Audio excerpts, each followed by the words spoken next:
রোজ রোজ বাঁধাকপির একঘেয়েমি রেসিপি না তৈরি করে এরকমভাবে একবার রেসিপি তৈরি করে খেয়ে দেখো, বারবার খেতে ইচ্ছে হবে। সো হ্যালো এভরিওয়ান, রূপালী রান্নাঘরে সবাইকে স্বাগত জানিয়ে শুরু করছি আজকের রেসিপি বাঁধাকপির মহারানী। তো রেসিপিটি আমি কিভাবে তৈরি করলাম ভিডিওটি স্কিপ না করে দেখে নাও। তো ফ্রেন্ডস, বাঁধাকপির মহারানী তৈরি করার জন্য দেখো আমি প্রথমেই বাঁধাকপিগুলো এরকম শেপে কেটে নিয়েছি। এবার এগুলোকে এরকম কাঠি দিয়ে ভালোভাবে আটকে নেব।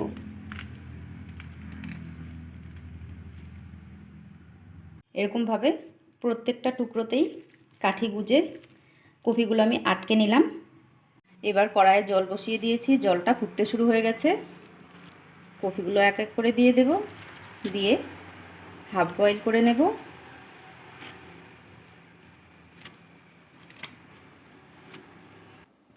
দিয়ে দিচ্ছি সামান্য পরিমাণ নুন। বাঁধাকপির টুকরোগুলো হাফ বয়েল হয়ে গেছে, এবার আমি এগুলো নামিয়ে জল ঝরিয়ে নেব।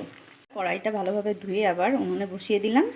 দিয়ে দিচ্ছি সর্ষের তেল, সামান্য পরিমাণ শুকনো লঙ্কা, গোটা জিরা, গোটা কয়েকটা এলাচ, কিছুটা পরিমাণ আদা আর টমেটো। এবার সামান্য পরিমাণ নুন দিয়ে ভালোভাবে নেড়ে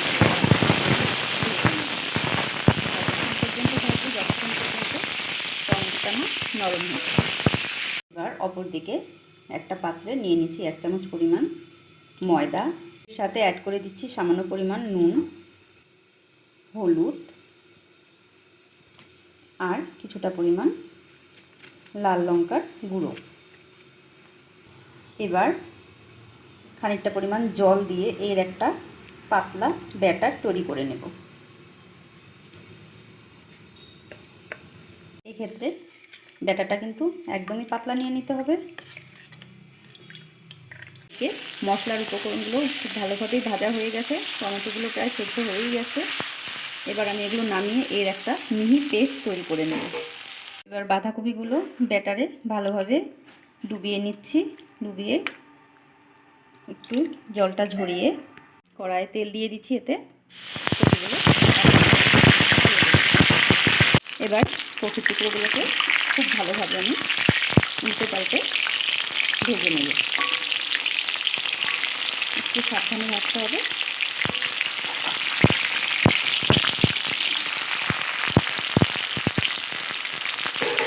কপিগুলো কিন্তু খুব ভালোভাবেই ভাজা হয়ে গেছে। এবার আমি এগুলো নামিয়ে আরও অপর দুটো যে টুকরো আছে ওগুলো ঠিক একইভাবে ভেজে নেব। কপিগুলো সব ভাজা হয়ে গেছে। এবার আমি ফোড়নের জন্য দিয়ে দিচ্ছি সামান্য পরিমাণ জিরা আর হিং। এবার দিয়ে দিচ্ছি পেস্ট করে রাখা সব মশলা।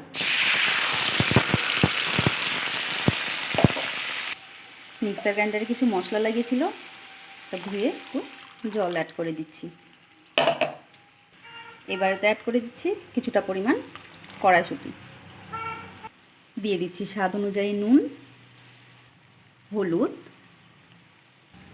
আর সামান্য পরিমাণ চিনি। চিনিটা অপশনাল, তোমরা চাইলে দিতেও পারো, চাইলে নাও দিতে পারো। এবার কিছুক্ষণ নেড়ে ভালোভাবে মশলাটা আমি কষিয়ে নেব। মশলাটা খুব ভালোভাবেই কষানো হয়ে গেছে। আমি একবারে তেল ঝরাচ্ছি না, যেহেতু এই মশলাগুলো আমি আগে থেকে ভেজে নিয়েছি। এবার এতে অ্যাড করে দিচ্ছি কাজু পেস্ট, জল দিয়ে ভালোভাবে গুলে নিয়েছি। এবার একটু নেড়ে চেড়ে ওয়েট করব ঝোলটা ফোটার জন্য। ঝোলটা কিন্তু খুব ভালোভাবে ফুটতে শুরু হয়ে গেছে। এবার আমি এতে অ্যাড করে দিচ্ছি ভেজে রাখা সেই বাঁধাকপি। খুব সাবধানে দিতে হবে যাতে ভেঙে না যায়।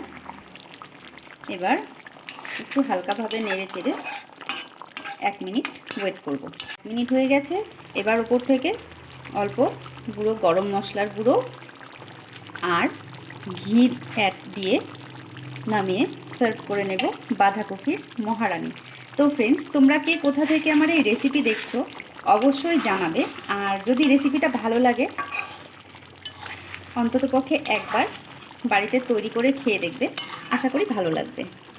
ফ্রেন্ডস, আজকের বাঁধাকপির মহারানির রেসিপি দেখো তৈরি হয়ে গেছে, আমি সার্ভ করে নিয়েছি। রেসিপিটি তোমাদের কেমন লাগলো অবশ্যই জানাবে, আর ভালো লাগলে লাইক কমেন্ট শেয়ার করে অন্যদেরকেও দেখার সুযোগ করে দেবে। আর এরকম নিত্য নতুন রান্নার রেসিপি দেখতে চাইলে যারা ইউটিউব থেকে দেখছো চ্যানেলটিকে সাবস্ক্রাইব করে দিও, আর যারা ফেসবুক থেকে দেখছো প্রোফাইলটি ফলো করে পাশে থেকো।